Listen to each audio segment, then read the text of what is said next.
ফরিদপুরের ভাঙায় এক চাঞ্চল্যকর ঘটনায় ড্রামে তেল সরবরাহে অস্বীকৃতি জানানোকে কেন্দ্র করে একটি ফিলিং স্টেশনে হামলার ঘটনা ঘটেছে। এই ঘটনার প্রতিবাদে এবং হামলাকারীদের দ্রুত গ্রেফতারের দাবিতে বুধবার সকাল থেকে উপজেলার দুটি গুরুত্বপূর্ণ ফিলিং স্টেশন অনির্দিষ্টকালের জন্য বন্ধ ঘোষণা করেছেন মালিকরা। বন্ধ থাকা স্টেশন দুটি হল ঢাকা-খুলনা মহাসড়কের সুয়াদি এলাকার সিসিবিএল ফিলিং স্টেশন এবং ঢাকা-বরিশাল মহাসড়কের পুখুরিয়া ফিলিং স্টেশন। হঠাৎ এই সিদ্ধান্তে মহাসড়ক জুড়ে তৈরি হয়েছে চরম ভোগান্তি। মঙ্গলবার ৩১ মার্চ রাত ১০টার দিকে সিসিবিএল ফিলিং স্টেশনে ঘটে এই হামলার ঘটনা। এতে স্টেশনের মালিক সালমান মুন্সি এবং ২ কর্মচারী গুরুতর আহত হন। বর্তমানে তারা ভাঙা উপজেলা স্বাস্থ্য কমপ্লেক্সে চিকিৎসাধীন রয়েছেন।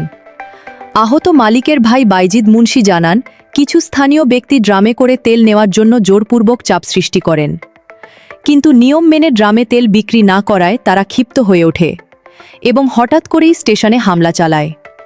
তিনি আরও বলেন, কালোবাজারি রোধে ড্রামে তেল বিক্রি না করার নীতি অনুসরণ করা হচ্ছিল, কিন্তু এই সৎ উদ্যোগী শেষ পর্যন্ত হামলার কারণ হয়ে দাঁড়ায়।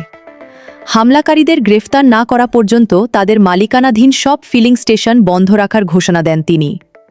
ভাঙা থানার ভারপ্রাপ্ত কর্মকর্তা মোহাম্মদ মিজানুর রহমান জানিয়েছেন, ঘটনাস্থল ইতোমধ্যে পরিদর্শন করা হয়েছে এবং জড়িতদের শনাক্ত করা গেছে।